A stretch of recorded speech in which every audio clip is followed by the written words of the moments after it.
बुद्धिमान, इंटेलिजेंट, यह ऐसा शब्द है जिसे तारीफ और तंज दोनों की अंदाज में कहा जाता। यदि कोई काम बिगड़ जाता है तो उसे तंज कसते हुए कहा जाता है कि खुद को बुद्धिमान न समझो।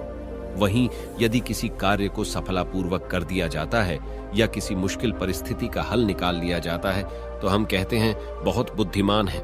लेकिन प्रश्न यह है कि वास्तव में बुद्धिमान कौन है और कैसे बना जा सकता है बुद्धिमान? बौद्ध धर्म के संस्थापक महात्मा गौतम बुद्ध के विचार और कहानियों से व्यक्ति को प्रेरणा मिलती है। गौतम बुद्ध के जीवन से जुड़ी ऐसी एक नहीं बल्कि कई कहानियां हैं जिससे कई समस्याओं का हल मिलता है। इन्हीं में एक है बुद्धिमान होने की परिभाषा। बुद्धिमान की परिभाषा और इसका सही अर्थ गौतम बुद्ध के जीवन से जुड़ी एक कहानी पर आधारित है। एक गांव में एक लड़का था जिसका दिमाग बहुत तेज था। उसकी यह खासियत थी कि वह किसी भी चीज को बहुत ही आसानी और कम समय में सीख लेता था, जबकि उसी चीज को सीखने और समझने के लिए अन्य लोगों को काफी समय लग जाता था। लड़के की यह ख्याति दूर दूर तक फैल गई। सभी लड़के की तारीफ में कहने लगे कि उसके जितना बुद्धिमान कोई नहीं है। लड़का चित्रकारी, मूर्ति बनाना, गीत गाना जैसे अन्य कई चीजों को जानता था। अपनी प्रसिद्धि को बढ़ाने के लिए वह अन्य काम और चीजों को भी सीखने लगा। इस तरह से उसे अपनी बुद्धिमत्ता पर अहंकार हो गया, क्योंकि वह साधारण व्यक्ति होकर कई असाधारण काम भी आसानी से करने लगा था। एक दिन लड़के का सामना भगवान गौतम बुद्ध से हुआ।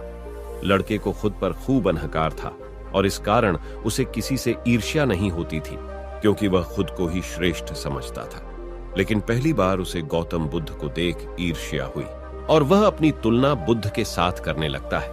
वह देखता है कि बुद्ध के पास भिक्षा मांगने के लिए एक कटोरा है और उसके पास अपार धन।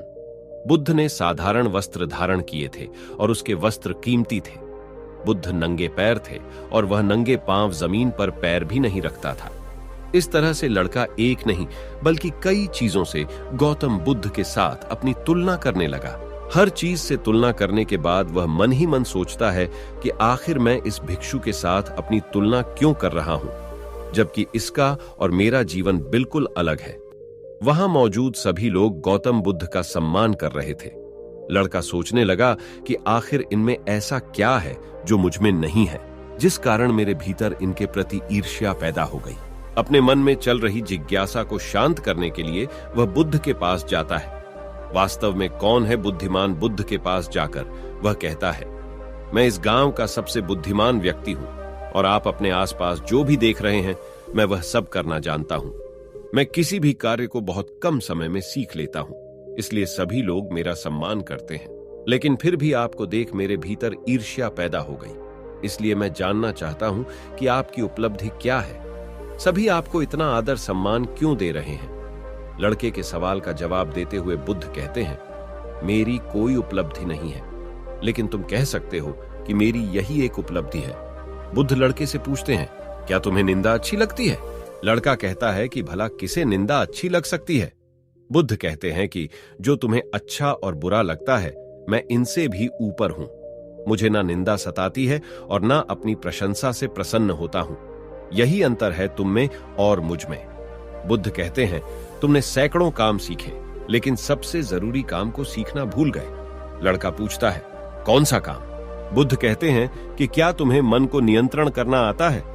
यह बात सुनकर लड़का समझ जाता है कि उसे बुद्ध से ईर्ष्या क्यों हुई। बुद्ध कहते हैं, जिसने संपूर्ण जगत जीत लिया लेकिन अपने मन को नहीं जीत पाया उसने कुछ भी नहीं जीता। वहीं जिसने अपने मन को जीता लेकिन अपना सब कुछ गंवा दिया फिर भी उसने सब कुछ जीत लिया। बुद्ध की यह बात सुन लड़के का अहंकार टूट गया। उसने बुद्ध से कहा कि क्या आप मुझे अपने मन को जीतना सिखा सकते हैं? बुद्ध कहते हैं, जरूर, लेकिन इसके लिए मैं तुम्हारी सभी उपलब्धियां छीन लूंगा। लड़का कहता है, मैं तैयार हूं। इसके बाद से ही लड़का ध्यान लगाने लगता है, क्योंकि ध्यान से ही मन को वश में किया जा सकता है। मुझे उम्मीद है कि आपको यह कहानी पसंद आई होगी और आपने इससे कुछ सीखा होगा। कहानी के विचार आप हमें कमेंट बॉक्स में जरूर बताएं। जाने से पहले वीडियो को लाइक और चैनल को सब्सक्राइब जरूर करें। नमो बुद्धाय।